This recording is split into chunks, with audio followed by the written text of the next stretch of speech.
This is going to be a sketch of groundwater flow in an unconfined aquifer.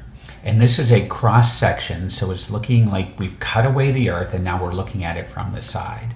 So I'm going to start out by putting on the surface of the earth here, and this is going to go through a stream valley as well. So I'm going to come over here relatively flat for a while, then dip off like this, kind of go flat again, have a little bump here, go down into the river channel, another bump on the other side, some more flat, and then come up like that. And of course here we're seeing the river channel, so I'm going to go ahead and fill that in with blue. And we'll label all this in just a minute here, but this is the river channel here.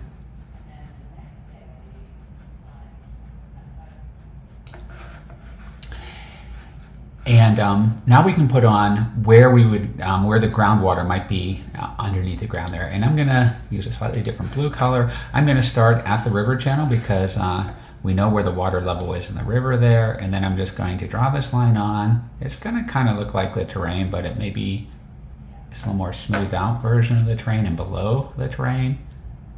And this is going to be my water table. So the water table is the top of the saturated zone, and it could be different heights on either side. And above that, here would be the unsaturated zone. So maybe we can start labeling some of this stuff. Before we start labeling, I'm just gonna put on an arrow. I'm just gonna draw an arrow here on each side, because this is one of the things that we're gonna label. This entire kind of width here. So let me go ahead and back to where I hit my text tool. So this is the stream channel. And this is where the stream has cut down and formed this low area here. Right along this, at the bottom of the stream valley, the flat area is called the floodplain. And that would occur on both sides of the river. I'll just put on once over here, but there would also be floodplain over here. These things sticking up a little higher are the levees of the river.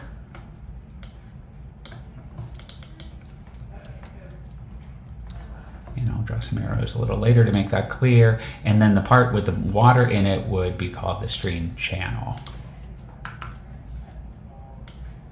Now this is kind of before we get into the groundwater stuff, a kind of review of the surface water.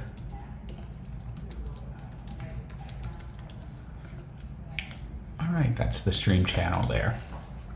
So we also have this blue line on, and that's the top of the blue line. The blue line would delineate the water table.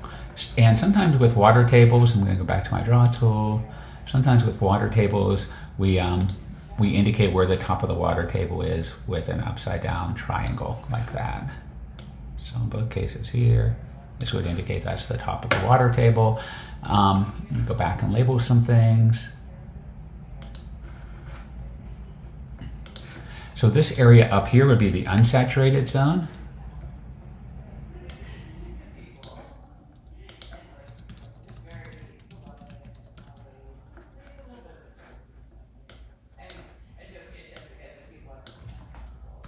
Same on the side over here. And below that would be the saturated zone.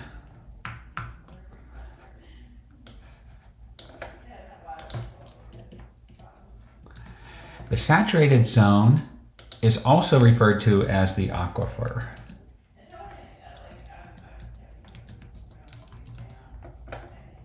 So in both cases, this would be the saturated zone or the aquifer. Pretty much anywhere below that blue line is what we would call that area there.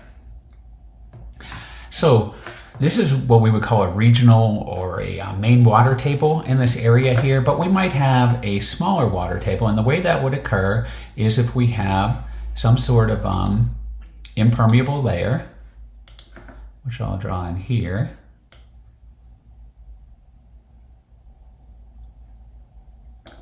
I'll make that a shale by putting some dashes on here. An impermeable layer through which the water cannot flow. And if that happens, as the water rains down here and seeps through the ground, we get a zone here where we want to get a very small saturated zone.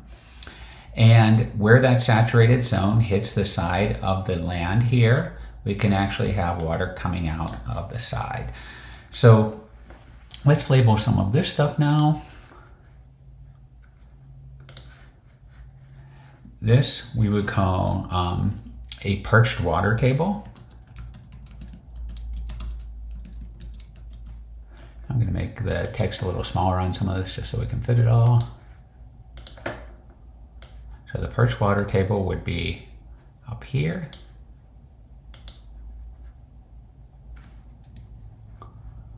Perched water table is sitting on top here. And then the place where the water is coming out of the ground is called a spring.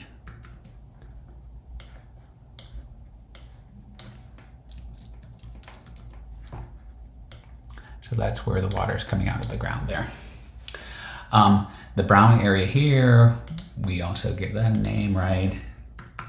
That's either called an aquitard, which means the water cannot flow through it, or sometimes we call it an impermeable layer. So the brown layer is the aquitard or the impermeable layer, and that's what causes the perched water table to exist there. So what we can see is if we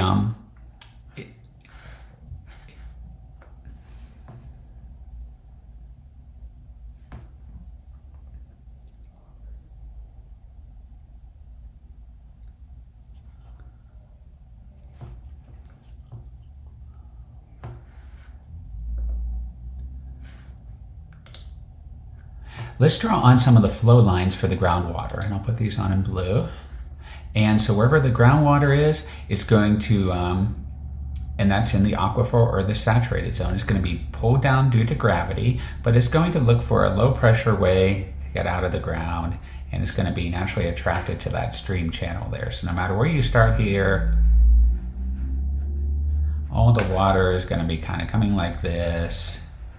And maybe even from further away, way out here, it's going to be flowing almost straight upward because that is a low pressure area. And the same on this side here, it's going to be flowing downward, back upward, off the cross section, same sort of thing happening here. And then anywhere here, it's going to be flowing towards this low pressure outlet where the stream channel is here. So groundwater flows due to a pressure gradient. And here, the low pressure area is where the spring occurs, and that's where the groundwater flows out of the ground. And one thing to remember here is if a well is drilled, if a water well is drilled into the ground, and it only penetrates the unsaturated zone, we can't pump water out of this well. We would call that a dry well. But if a well is drilled into the ground, I'll put it right between over here.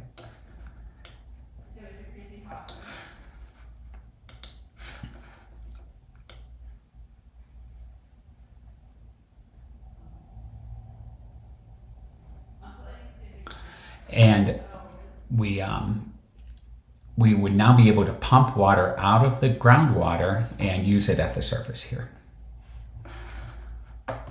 So we would call this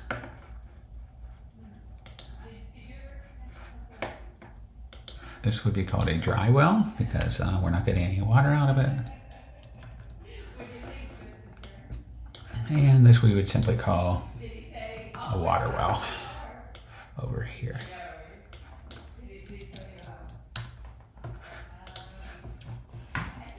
There we go.